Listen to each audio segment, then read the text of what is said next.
are live right back here on the ARN show here on the Four Horsemen Network. I'm fired up, ARN. Every time I see it, doesn't get old.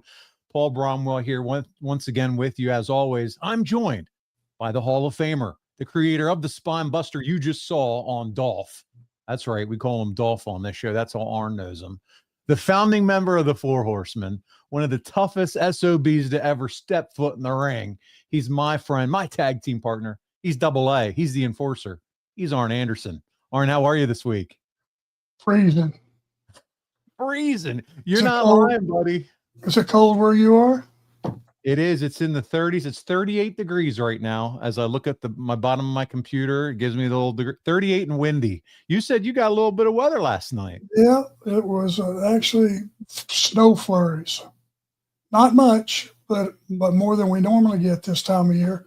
And we will go an entire winter sometimes and not get one bit of snow. So it was pretty. It was cool. It was different. Wind was blowing. We actually went down, I think, into the high 20s, 28, 29. For us here, that's cold. Snow flurries in November in Charlotte, North Carolina. That's not normal. No, not normally. Yeah.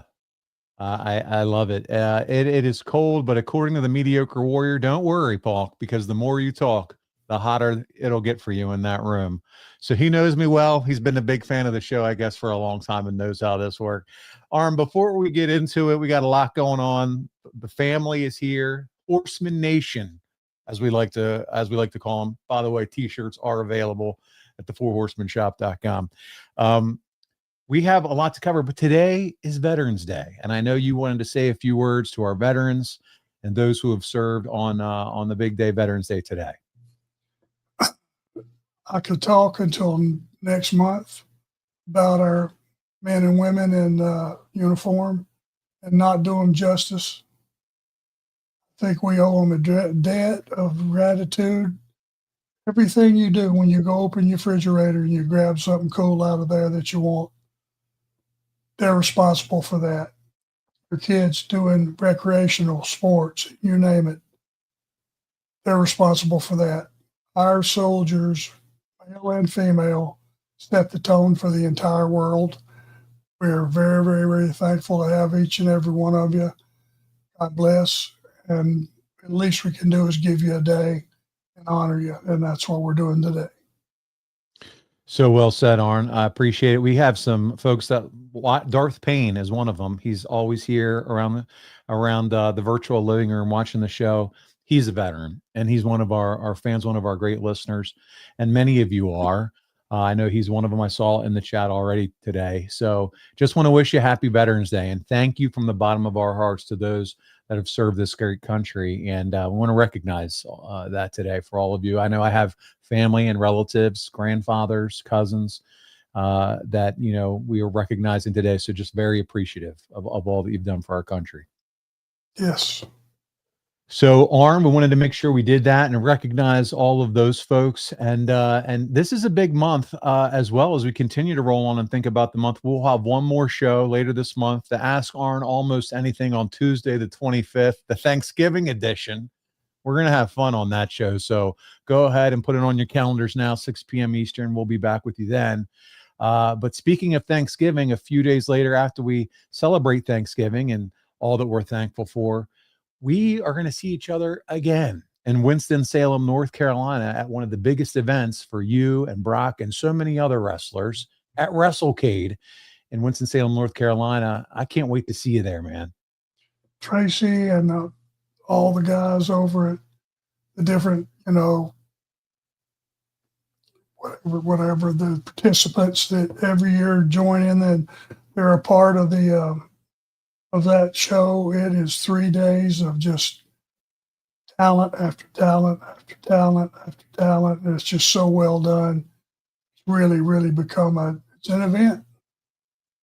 It is. And as you saw on the slide there, if you're watching on YouTube, check it out, WrestleCade.com. They're continuing to add folks to the show. They're going to have a super show in terms of wrestling.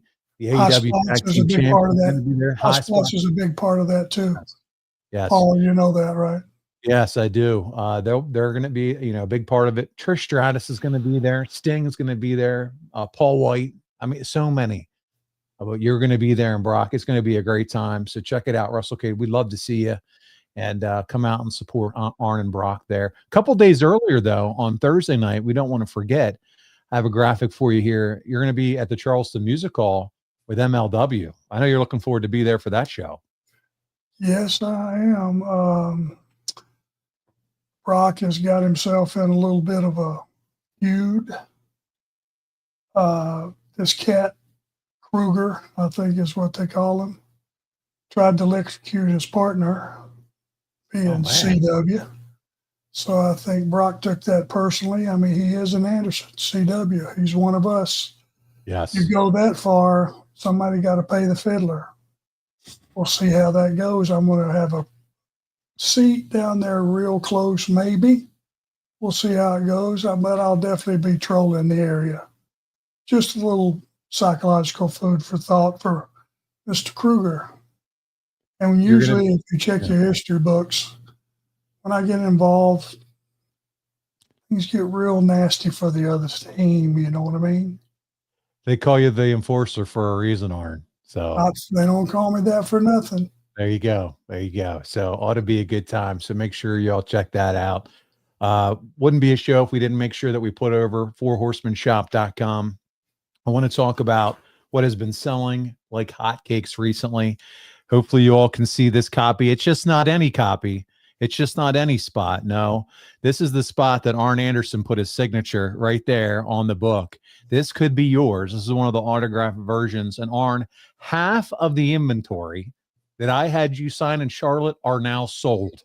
We only have half of them left. And we told everybody these are going to go quick. We weren't lying. So make sure that you put in for this limited edition. Once the hardcovers are gone, they're gone. They're all autographed. And you and I were just talking about what a heck of a deal and opportunity this is for our fans. 100%. And, something tells me just picking up little comments here and there, like when I go to these Comic-Cons and stuff or independents, wrestling events, two things they say, hey, we like the podcast. You guys are doing good, you and Paul. And finally, they got the book they've been asking for because it's a comic book, and that's comic book form, but it's an autobiography too. So that's my life story. It's for the Arn Anderson fan. If you're an Arn Anderson fan, many of you are, you watch, you tune in every 2 weeks. If you don't have this book yet, and this one, again, hardcover with an autograph on it, what are you waiting for? This is the time to do it. Like I said, half of them are gone. So don't be left without one. And we want to make sure that you do. So we're going to talk about it every show, every opportunity we get until they're gone. A lot of other great merch. Arn, you and I are looking like twins tonight with our Four Horsemen shop, our Four Horsemen, I should say, sweatshirts. So that could be sickening. Yeah. It's like when guys and their wives and they match and they're we don't even talk to each other. No. This is the first time I think we've ever been matching. I think we've done the matching T-shirts gimmick before. Are you sure? I feel like we have once before. But hey, when you have great merch, we're just yeah. So yeah, that's a good looking T-shirt. I'm not shitting you. Yeah, I really love the warmth of this. So, and I told everybody, I teased 2 weeks ago that a star has ordered the Four Horsemen jacket and some other merch. The jacket arrives for her, and I'll leave it at that, tomorrow. So I can't wait to see that on social media come out, and I'm excited about that. Big supporter of you, Arn. And so go visit the Four Horsemen shop. Yes, we're going to show every time. This is the Arn show. We have a little opportunity to do that. And so we want to make sure that you're fully aware of this opportunity, of these things. And we want to keep it fresh. If you have ideas, let us know, and we'll make sure that we add them on. Arn, last piece of business, and then I'm going to go to the super chat. I'm going to go to the chat and involve some folks there because I saw some great comments I want to get to, and then we'll get into June 1996. We're calling this episode Money Talks. And man, this is a great month. I can't wait to get into the notes. But before we do, I wanted to mention your Georgia Bulldogs this coming Saturday night, 7:30 p.m. Eastern in Athens against Texas. Arch Manning, big matchup, buddy. What are you thinking? We've established a couple things to be true. Number one, if I'm playing Georgia and I win the coin flip, I want the ball. Because for whatever reason, they cannot stop any team in America that they play on that first drive. It's like, here we go.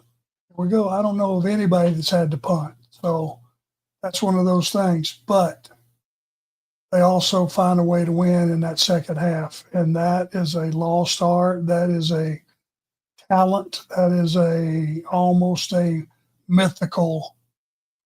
Who was this Georgia team playing in the second half? Geez, where were these guys the first half? Because it's two different teams.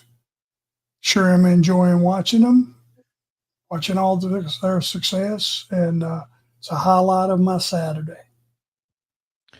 It's going to be fun. You're going to be home and able to watch it. Nothing on the road for you this Saturday, so I know that's where you'll be firmly planted, maybe with some good food in front of you as you watch that game. Sounds like a winner. All right, let's get into some comments, some questions. Mediocre Warrior, he's ready to go at me tonight. He's ready to have some fun, so I can see some of the stuff coming through. He's got a few comments about Mongo, and some other folks do as well, because we're going to talk about Mongo. This is a big one for him, and we're going to dig more into that. But he says, greetings, everybody. Do you think Mongo came along 5 years too late? He was almost 40 when this match happened, and back then, 40 was still considered ancient. He's right. Back then, we looked at 40 a lot different than we do now. When you look at a lot of the superstars, AJ Styles, John Cena, Brock Lesnar, all these, Randy Orton, all these guys, 46, 47, 48 years old. But back then, everybody viewed 40 like, ugh, that's old for the business. No, the answer is Mongo met his destiny. It's called the Chicago Bears. He wasn't supposed to be in our business. It was almost just like Happed and Super Science or whatever that saying is. So it was a nice way for him he had a great football career, and then he got this opportunity to have a nice little follow-up wrestling career. Yep. And there's no thinking anything about what could have been or should have been. It all laid out. God laid it out for Mongo and said, love it. Here you go. Not only are you the scariest guy on earth with a football helmet on, you're going to have some fun with this wrestling gig too. Got it. Love it.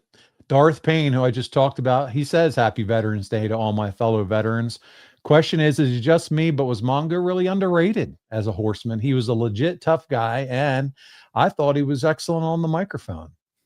It's very good on the microphone because he believed it, and he made you believe it. That's for sure. There was no playing wrestler for Mongo. Anybody in that locker room, if they would have challenged Mongo behind closed doors, I don't know anybody that would have fared very well. Yeah. Yeah, that's called shoot fighting right there.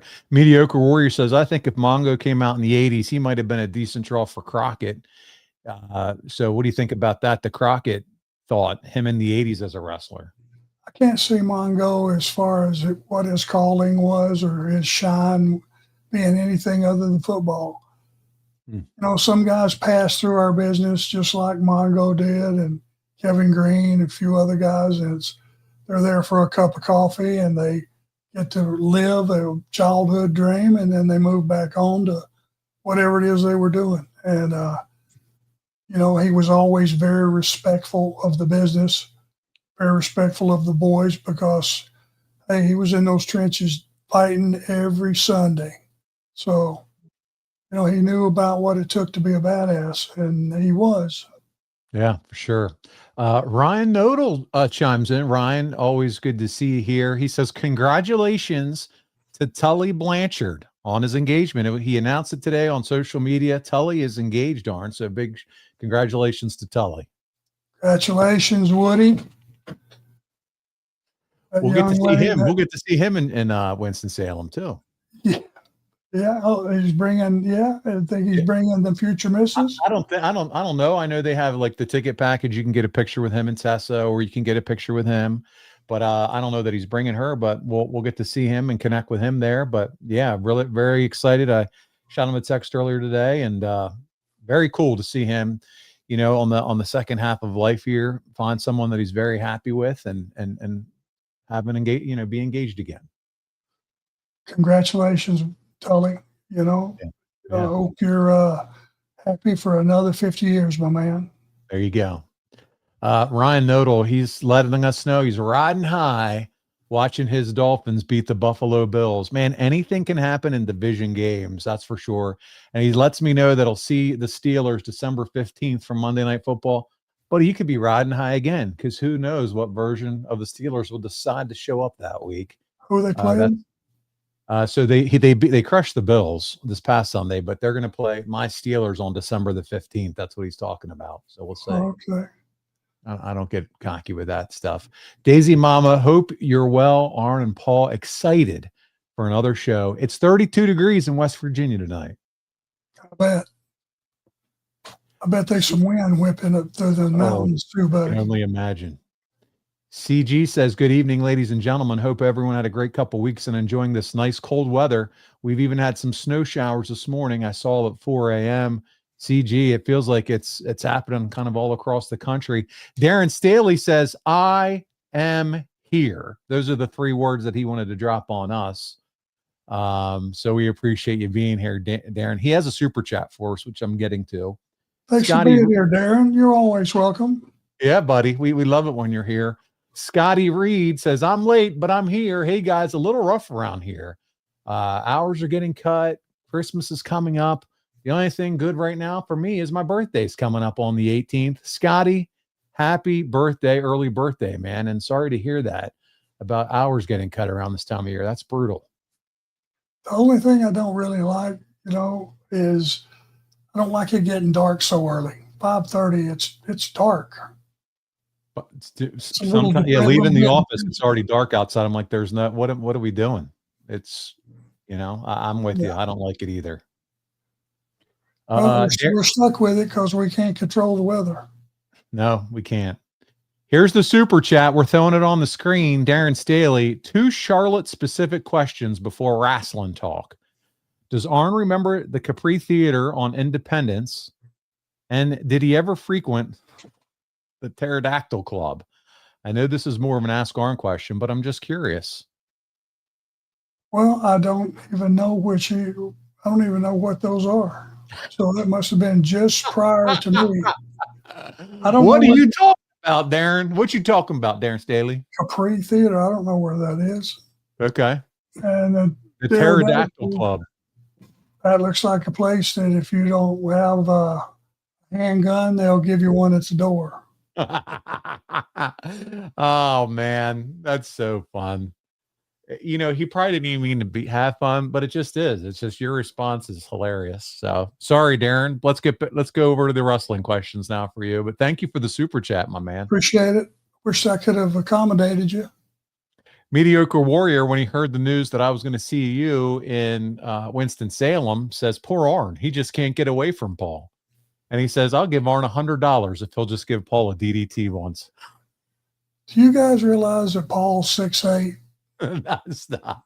He's way too long to spine buster.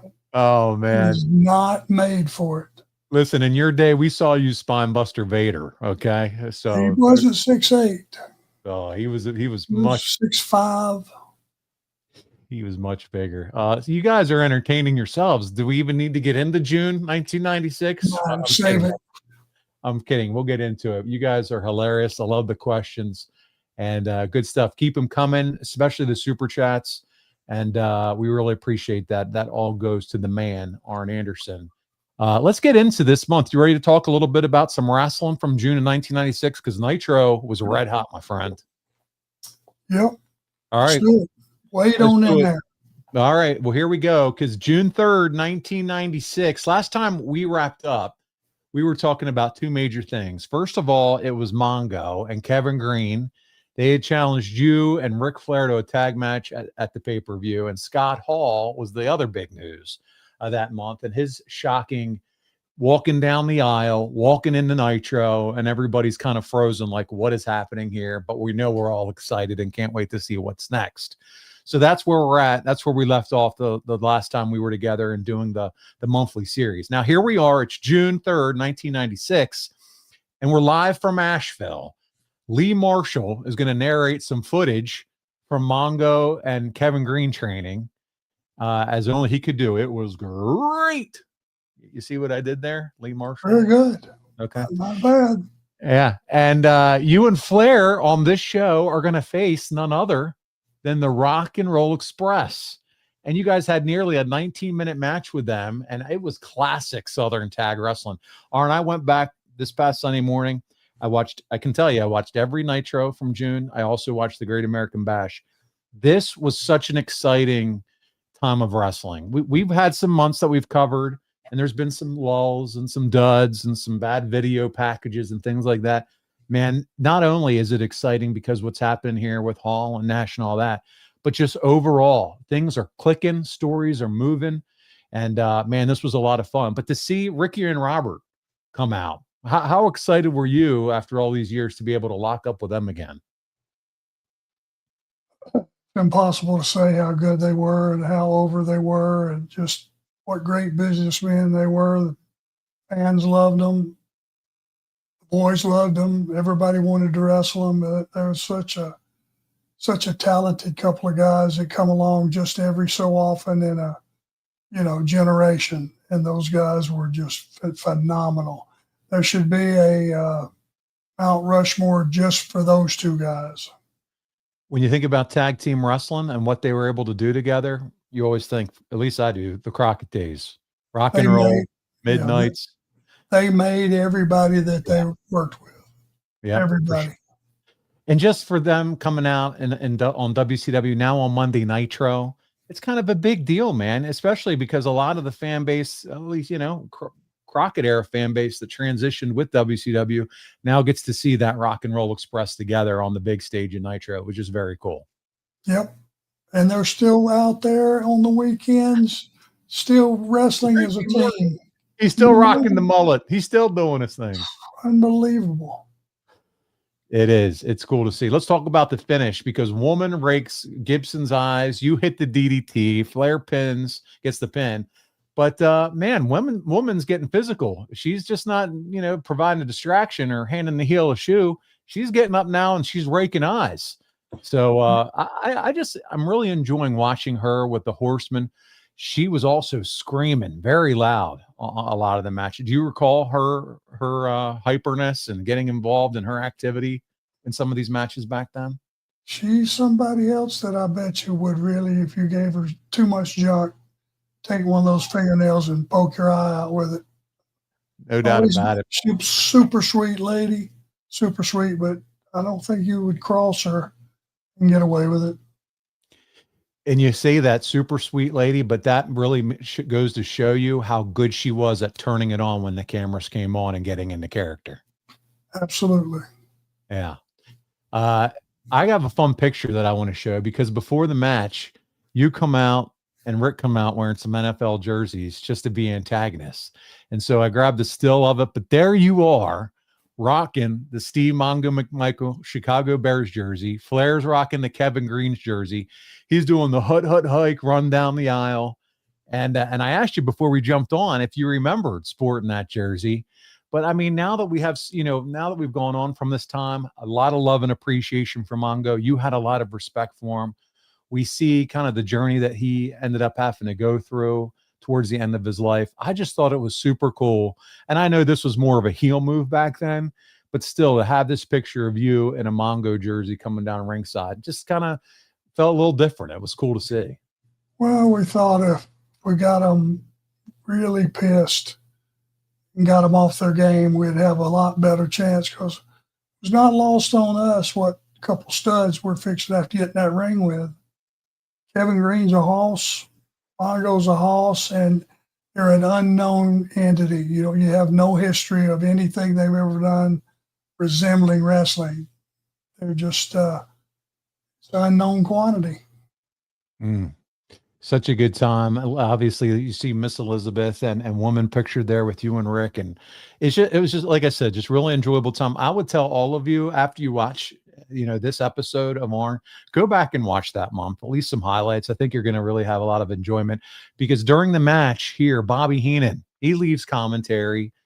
He goes and sits in this VIP section that was kind of earmarked for the Horsemen.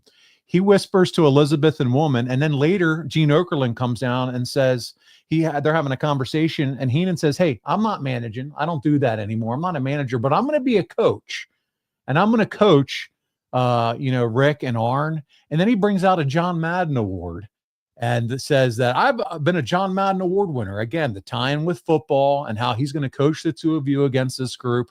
So it's kind of all coming together. But how much fun was it to bring back Bobby the Brain Heenan for at least one night and just having him, because he came down at Great American Bash, followed you down after your entrance, but having him a part of that night, because ties go back to you with him back in your WWF days. What a character. Mm. Probably the funniest, sharpest, quick-wittedest guy I've ever met. It doesn't matter what you say. I could say, "It's a skinny pen, Bobby," and he would have a retort. Oh, ready. And yeah. something funny, something good. He was such a loss to all of us. When I was with WWF and he walked you out to the ring, you were instantly made a star right away if you were in the Heenan family. And he just carried that over to WCW, and he just continued to perform at an optimum level, and everything that he said, people listened to. As you were talking about him, Arn, you were spot on. He was one of a kind. You think of a lot of announcers, a lot of color guys and things like that. But when you think of someone that is so unique or so talented, like you said, here's a pen, he's ready, on point, ready to go. Man, they broke the mold when they made a Bobby Heenan. He was fantastic. And he was so special. And to your point, he made everything, the Heenan family, the whole 9 yards. And then to come over and do what he did on commentary after being a manager. I've heard other podcasts talk about him before to say, could he be on the Mount Rushmore of all-time great entertainers or performers, not wrestlers, but performers in wrestling? He's that good. He certainly is. Oh, so he get my vote. Sure. There you go. Let's move into our next segment where we really want to talk about, and I want to see some of your comments, some thoughts on that as far as where you hold Bobby Heenan in regard in terms of that goes. But let's talk about the big man. Big sexy Kevin Nash arrives on the scene. Scott Hall on this episode tells Eric Bischoff he has a big surprise. He's coming in next week. So we fast forward to June 10th. We're in Wheeling, West Virginia, Arn. And Bischoff calls him out. And here comes Scott Hall. And up behind him, as you can recall, he was up where they would do the commentary. They kind of had that cool booth set up for the announcers. Up behind him comes big, sexy Kevin Nash. Nash says all the WCW guys are old. The show's boring. And the measuring stick has changed. When did you, Arn, personally know that Nash was coming in? Were the boys clued in on him? Was it kept quiet? Tell us what you know. Every piece of this story was kept from everybody. Only ones that knew was that inner circle, and none of us knew. They did a good job of kayfabing. And I think that's the beauty of what we have going on here is when you're kayfabing the boys too. Not that that's something that you necessarily want to do, but it just helps keep the surprise. Well, I like a good surprise. Yeah. I don't want to be told everything that's going on. If somebody's got something that's really cool, whether it's a move or a promo or any aspect of the business, if it's something really good, I like to be surprised with it. I don't want to know everything going in advance. And not only that, the less people know, you always talk about the dirt sheet writers, and now you can't, there's like nothing. Everything makes it to Twitter, everything makes it to social. And so it's like, yeah, you're still excited, but you know what's coming. It's a different level of excitement when nobody knows what's coming, man. Would you go to a magic show, say watch David Copperfield? Would you want to know where he puts the dove underneath there and go where the dove went? No, wait a minute. Here, I'll show you where it is. You lose me. I don't want to know how you did it. That's what makes you special. It's crazy to think that Hogan leaves Vince in 94. And then within 2 years, Hall and Nash leave too. Just a unique time in the business. He left WCW though a few years earlier. You know, Nash had left a while back before he had the big success in WWF as Vinny Vegas, and now he returns as a monster face in WWF. And my goodness, he made it. You talk about a guy that was, you know, mediocre, goes to WWF. They know what to do with him. They package him, and man, he was tailor made for sports entertainment. So now here he comes back, a way bigger star than he ever was in WCW. It's just a cool story for him. Well, he adjusted his work. You know, he worked like a big man. You had to work to get him down. Shit, Kevin's 7 feet tall. Right at it, right? Yeah. Yeah. Range, good physique, you know. Good on the mic. Great on the mic. Great on the mic. Yeah. Head full of hair. He looks like a movie star. You know, he was, you know, pretty much whole package. And then you have Bischoff right in the middle of them. You know, he's in the middle of it. He's doing commentary. We know he's the executive vice president, and obviously has, you know, now he has a podcast, and he's been telling all the stories of all these years now. But he seemed to be, and I still, as I look back, he was the right guy for the role that he played at this time. I felt like he did a fantastic job. Played stupid. And, you know, when they were coming in, who are you? What are you doing here? Did you like him in that role? Do you feel like someone else should have been in that role? Or how would you judge Eric and how he handled that whole deal with those two? Thought he did a great job. Yeah. I mean, it was, when you get something that's as shocking as what happened ultimately, and the pieces that you're putting together, once it's all said and done, you look back over it, you go, holy smokes, they had me hooked. Wow. And there's not many secrets left in the business, you know. And two, when you go back and watch it, which again, I'll recommend for everybody to do here, because now we know what's coming. So to see how it's happening in its infancy and the story is building, it's just so fun to see. Let's talk about the Great American Bash. So after those two Nitros, they were all building up to the Great American Bash in the middle of the month. Happens in Baltimore, the Baltimore Arena. It's the 5th time the Bash is held there. 9,000 fans are live. It's got 170,000 buys on pay-per-view. And buddy, it is Horsemen country. Okay. You got that right. There's some pops that we'll talk about that happened for the Horsemen, but they open the show, Arn, and they share with us, Tony Schiavone and Dusty Rhodes, that Dick Murdoch, passed away the day before the Great American Bash. This is all the way back in 96. And so they just made mention of that, but man, so many years ago, his passing. So just wasn't really sure if you had any thoughts of or memories of Dick Murdoch, but that's how they opened the show that night. Greatest guy in the world to be sitting in the back seat making a road trip, drinking beer with Murdoch. Because buddy, could he put him down? He was Captain Redneck. That's exactly Captain who Redneck. He was. Yeah. Yeah. Just a Texas redneck. And buddy, could he drink? And boy, was he funny. Yeah.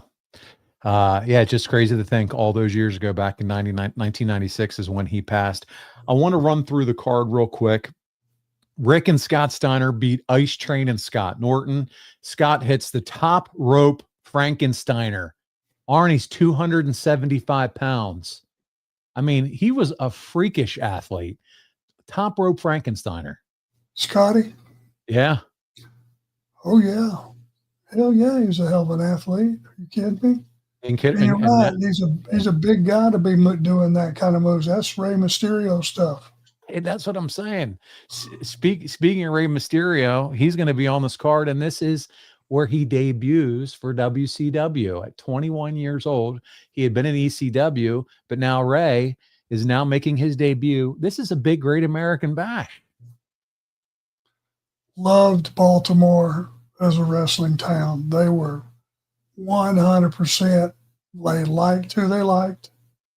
They didn't just cheer the good guys and boo the bad guys. Like I said, that was Horseman country. I'm going to catch you up a little bit more on this card. So we had Conan. He kept the U.S. title over Elgato. DDP defeated Marcus Alexander Bagwell with the Diamond Cutter. And then, as I mentioned, Rey Mysterio Jr. debuts, 21 years old, and he wrestled Dean Malenko. Dean Malenko gets the win. But how long did it take you, Arn, to realize, man, Rey Mysterio is something special? I mean, he and Dean had so much great chemistry, even though their styles were a little different. But this match is a great match to go back and watch. But back to my question, how long did it take you to realize this guy's going to be fantastic? As soon as the bell rang. Hmm. He looked, first time I saw him, he's walking around backstage. He looked 12 years old. Tiny, young, and, talking about how excellent his work was. Somebody was on the other end of that, and Dean Malenko will never get the due that he should, because he, man, good God, some of the stuff that Dean could do, some of the catches that he did with Ray, just that old lucha style, I had never seen it.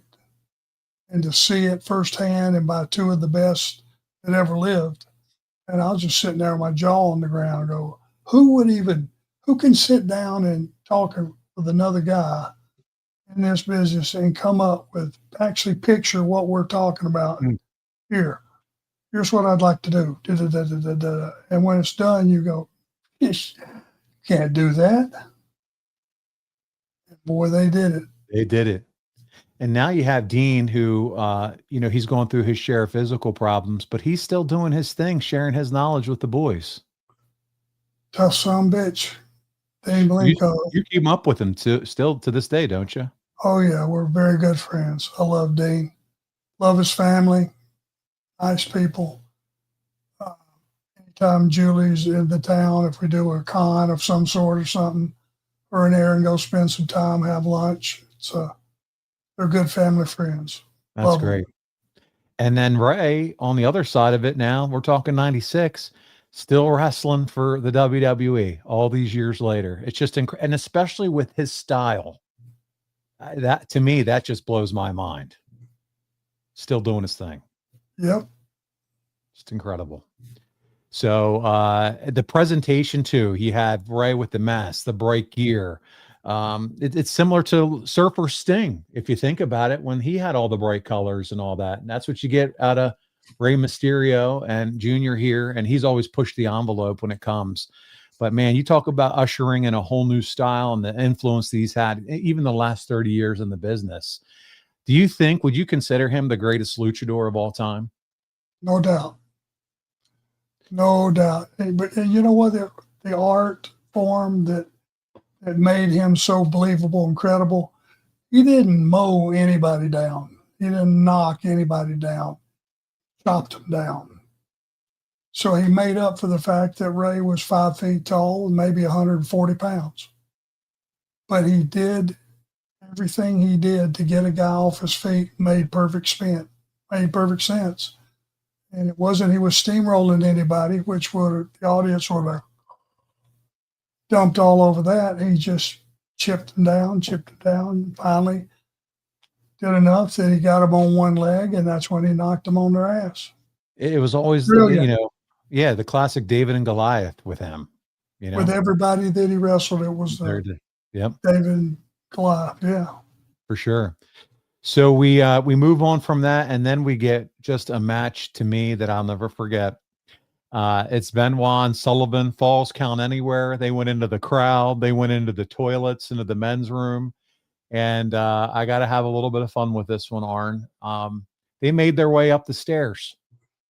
And they made their way past the gentleman. Well, I don't know how gentle he was, but Mediocre Warrior's going to kick out of this. But there's a guy in a white T-shirt that our folks on YouTube can see right now in a vest. He looks like he's one chili dog short of 325 on the buff. Oh, you forced yourself into the show. What a hot dog. Good God. That is me. And he looks a little bit like Elegante. Oh my God, you did that to me. 18 look years at the hairdo. Same hairdo. Look at that Elvis hairdo. 18 years old me. You can see Sullivan behind me going up the stairs with the guy barely. But I snagged that picture. I'm like, oh my God, Paul, what in the world? But there I am, Baltimore Arena. What an amazing show to be at. Arn, you were like, look, what did you say earlier? Of course you had to go into business for yourself and get yourself Of on course you camera. did. Yeah, even back then you were trying to hot dog. I love it. This, and as I said, rewatching the whole June month, it just brought back so many memories. I mean, this was peak fandom era for me and watching all this. But man, when those two guys wrestled up right past and just being a part of that and them in the ring, what a great show.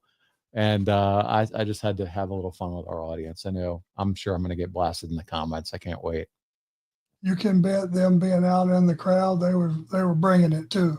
Oh, they were. Oh, they brought that. They were bringing it. They did. And so we talk about it. You're involved here at the end because there was a little bit of the storyline was going on. Is Benoit breaking away from the Horsemen? There was a little bit of conflict going on before the bash. We weren't really sure where he stood. We knew that he was really laying into Sullivan and was against the Dungeon of Doom. So as we end this match, it's a table superplex, but then you come out.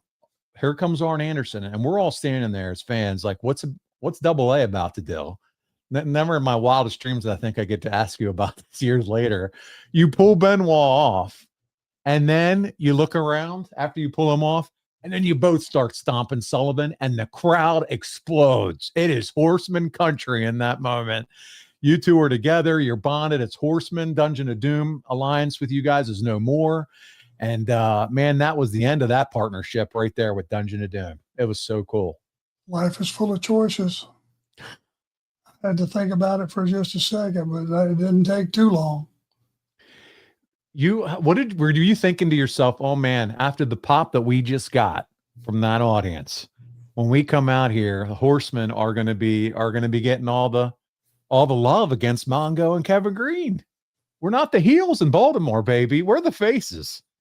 We could have put a bunch of kittens and buried them in the sand, ran over them with a lawnmower, and it still cheered us.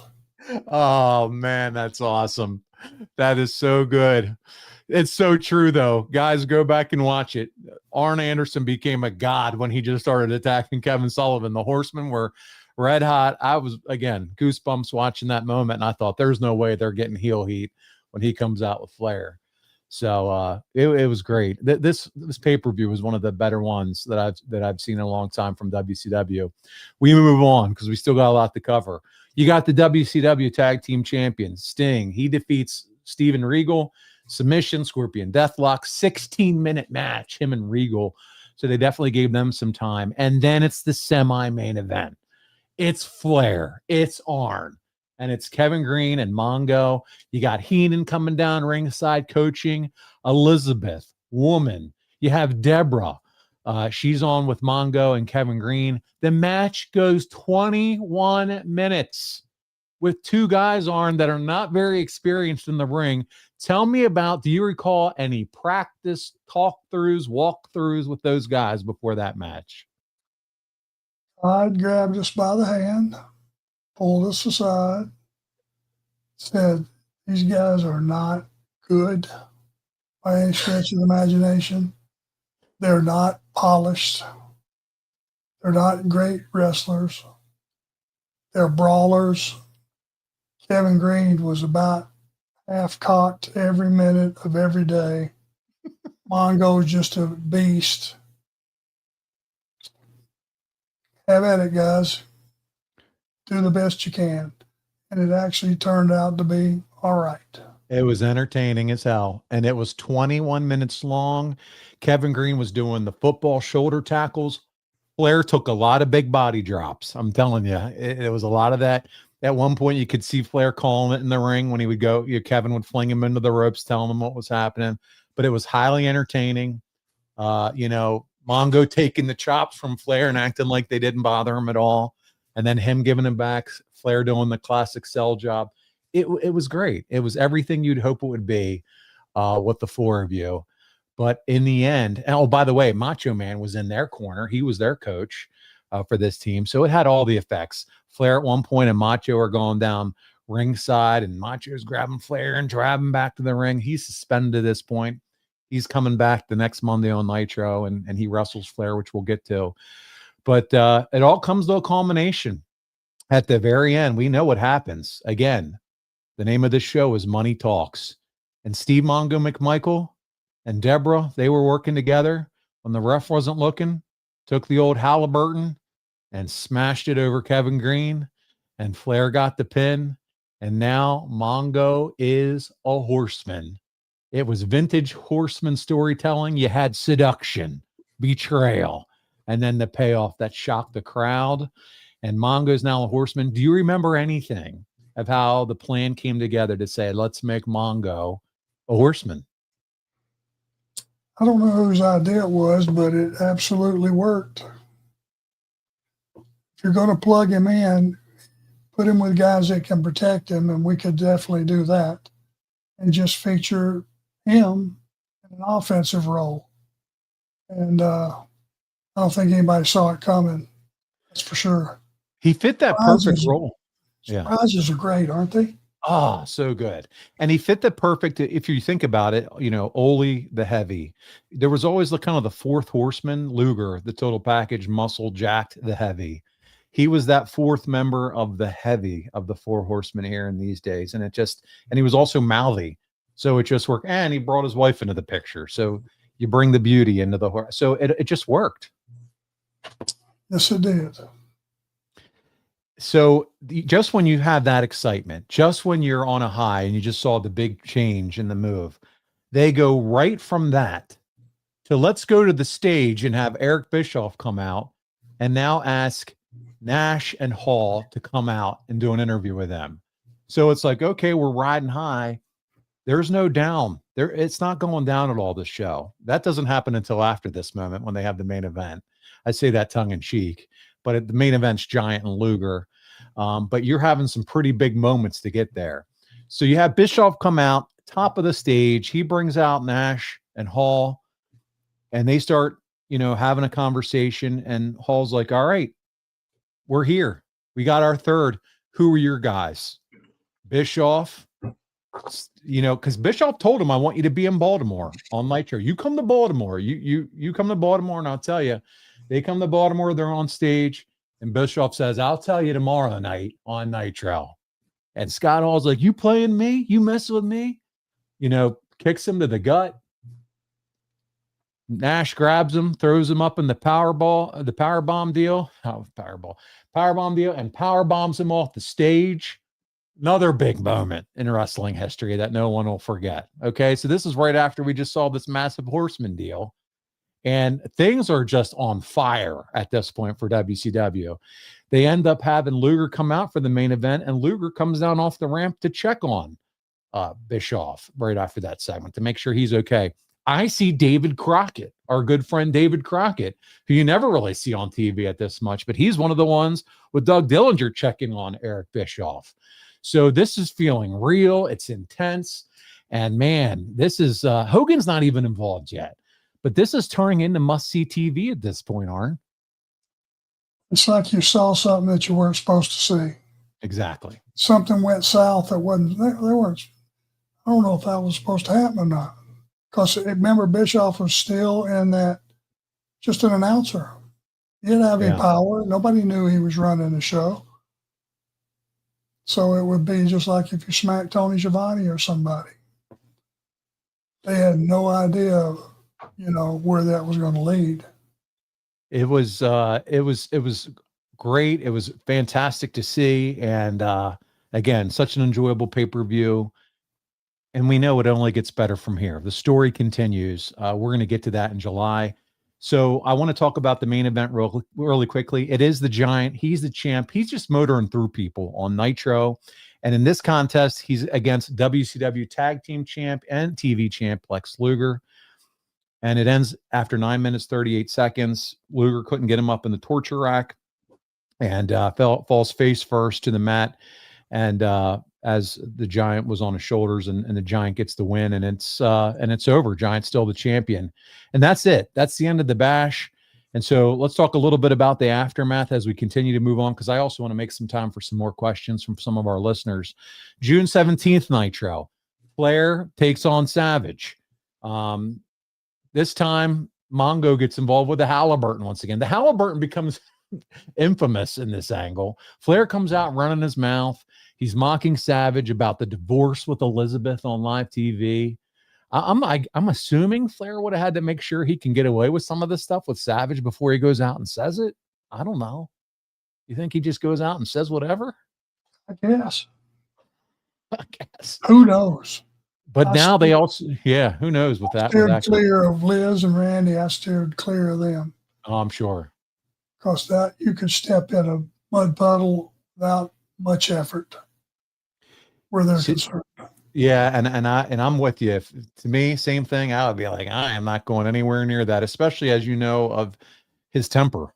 So there's that. But I'll tell you what, it feels real, and that's what we're kind of going for back in these days, is making it feel real and credible.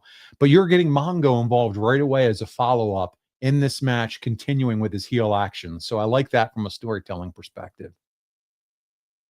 Had to plug him in. He had to look like he belonged. So you had that going on. Then WCW announces they're going to decide who will face Hall and Nash by a random draw. Okay. So they say they're going to pick out of these folks: Hogan, the Giant, Ric Flair, Luger, Sting, and Savage.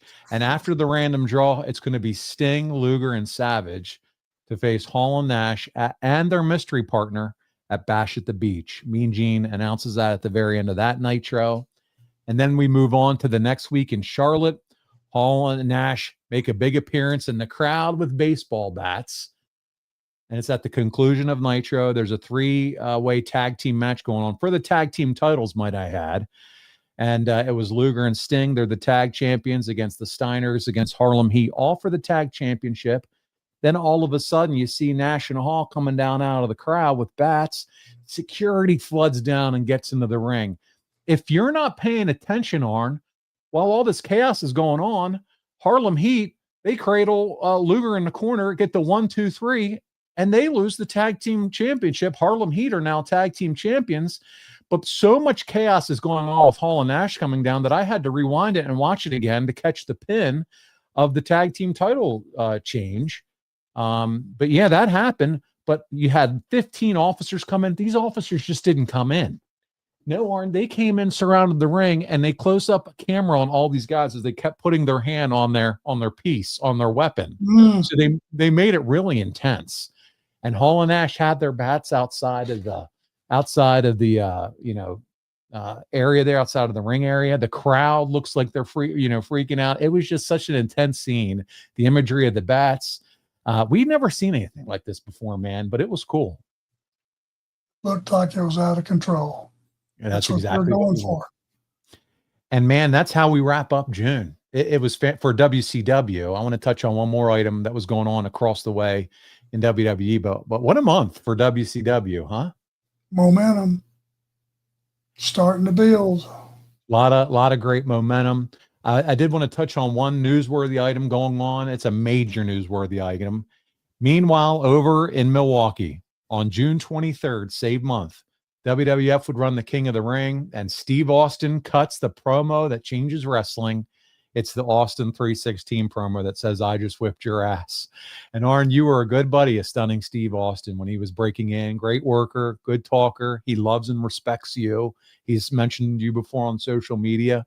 But man, when he brought that fire, rocket ship time for Steve Austin. And that happened that exact month for him as well. And it was as important to what he said is how he said it. You know, that night Stone Cold was born. He's no longer just Steve Austin. Stone Cold was born that night, and it was the content and the attitude and all the things that came together that night. And wow. To your point, about a moment in time. He was allowed to talk like Steve Austin and not a character. He didn't have to talk like a character anymore. He could be him. Himself. Yeah. And to think that he would go on from that moment and become arguably the biggest business, guy, even surpassing Hogan in popularity, drawing power, etc., of all time. And merch. Huge. You couldn't go anywhere without seeing one of Austin's, 316 black shirts. Mm. Huge, huge. Good for him. I was happy for him. He's just really a normal guy, you know. Austin was, you know, he's just a guy that he's just one of the boys. That's it. He just happened to catch on fire and became something special that will 25 years from now they'll still be talking about Austin and the impact that he made. You talk about a pivotal month in wrestling history. I think you and I just covered it. One of the most pivotal months, if you think about it from the Austin side of things and the WCW, NWO, everything going on there. This is a huge month, June 96 in wrestling. It's a wrestling fan's dream. Oh, They so were the good. recipients of all this shit blowing up. Every show you cut on, it was just like something really cool's happening on both shows. I'm going to get to 2 super chats and then I'll get to a few more questions before we wrap up this month. Incredible month. Darren Staley says the manager Rushmore in no order: Heenan, Cornette, Jimmy Hart, and then Heyman or J.J. Dillon. The first 3, there's no question about it. Heenan, Cornette, and Jimmy Hart. Thoughts on your JJ. manager Rushmore? JJ. Okay. Got to remember, JJ didn't. I mean, when it was his turn to talk, was articulate. He was intelligent. Followed the story that we were telling. You know, he was just incredible. He never tried to outshine us. You know, that's a mistake that some managers do. They try to get their shit in. Other than doing the Hully Gully up on the apron, that's the only thing that he normally did. And yeah, he belongs up there. He belongs. Darren Staley is going to donate his super chat to PK, who's in the chat because he has a disability and can't afford a super chat. No problem. Let's go to see what PK has for us. So I'll go over here and look for PK, and we'll make sure we get your question in, buddy. Let's see. Get to a question. It's 15 minutes of selling. I have asked many questions, never asked unless you pay to get asked. PK, we ask a lot of questions that folks don't pay for, and there's a whole chat load of people that can back that up on here. But he says, I'm on disability from a broken back and can't pay to ask it. And I have to watch every punny. Buddy, no problem. I'm so sorry to hear that you are on disability. Let me find your question, and I will ask it for you. Let's see here. Where is the question? A lot of activity in the chat. Let's see. I want to make sure that I get your question in for you. Darren, if you can if you find what his actual question is, we'll make sure we ask it. We did have a super chat come in. I just want to ask you about it real quick from Instagram, a wrestling historian. What was Mongo's potential had he been trained? Don't know. Yeah. That's a question that will live in infamy. Yeah. You just don't know, right? He came in raw, did the best that he could. Who knows? But from what he did, from what he had, he did the best that he had with the time that he had training, right? It just wasn't in the cards for him to be a Bobby Heenan or Brad Armstrong. He was Mongo. That's it. He had a question too, super chat he put in about Benoit and Sullivan. Was it awkward at all? We know that they're, woman and the relationship there, but they were 2 professionals when they got in the ring and dealt with it. So nothing. They beat the piss out of each other. They just beat the shit out of each other. They did. I mean, I never knew for sure what was going on with Nancy and Chris. I didn't want to know. It's none of my business. But things were happening that weren't normal. And trust me, I mean, I said it once, I said it 50 times. None of my business. Yeah, I'm with you. And it's not. Yeah, I hear you 110% on that one. Chris Morrison says, hey, Arn, who sold your spine buster the best and who sold it the worst? Believe it or not, Barry Windham. And I don't know whose fault, but it was both of our fault. One night I hit him with it. I think it was the first time I ever hit it on him. And instead of him being tight in here, he actually, when I went up with him, he leaned back. Oh, okay. And as I rotated, there was smack, smack, instead of just both bodies hitting at the same time. It's like he hit, then I hit. Didn't look very good. I don't know whose fault it was. You'd think Barry Windham could not mess nothing up, and he can't. I'm certain it was my fault. But of all people, you don't expect something to not look pristine when he's involved with it. Do you have a guy that you think of who took it the best? Undertaker took it pretty good. Oh, he did. And the fact that he was over like Rover probably helped. They actually thought we were going to get him. Just a moment. That's not easy to do, buddy. I am dead set on finding before we sign off the air tonight, which, by the way, stick around for the sign off. We have a cool ending to the show tonight. I want to find PK's question. Somebody said it might have been about something with psychology. And I am like dead set on making sure that we get that in for this gentleman before we get off the air. Heather Whitley, it's great to see you here.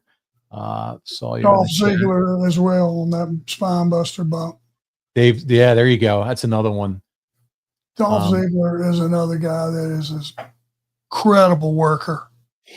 He is a great worker, great businessman. All those things didn't get nearly enough credit. And he was smart enough to just Rob Hissam just threw his name in there, yeah. Just go up there and just slide in that ring and steal the show and slide back out of there and just keep doing it night after night and just get rich. I want to give a shout out to Ryan Nodal, who, before we sign off, he turned 37 last week. So happy belated birthday to you, Ryan. Happy birthday, Ryan. You're always here with us every other week. So we want to make sure we give you that love for sure. Appreciate you. And I want to remind everybody now, as we start to wrap up, PK, come back in 2 weeks, because that's the episode that is Ask ARN Almost Anything. And I've seen it before in the YouTube comments and things like that. We're here. Yes, we encourage the super chats because it takes care of our man. But at the end of the day, we get a lot of questions in that aren't either. And want to take care of everybody here. We treat you like our family, and we're so excited to have you around the virtual living room. So come back in 2 weeks. PK, you come back on the 27th, November 27th, and we'll have a great time, 6 p.m. Eastern. It's the season of Thanksgiving, and we can certainly say that we're thankful for all of you, and we appreciate you all very much. Arn, you ready to wrap us up and take us to the end of the show tonight? Do it. All right. On behalf of Arn Anderson, this is Paul Bromwell, and we'll see you right back here in 2 weeks on ARN.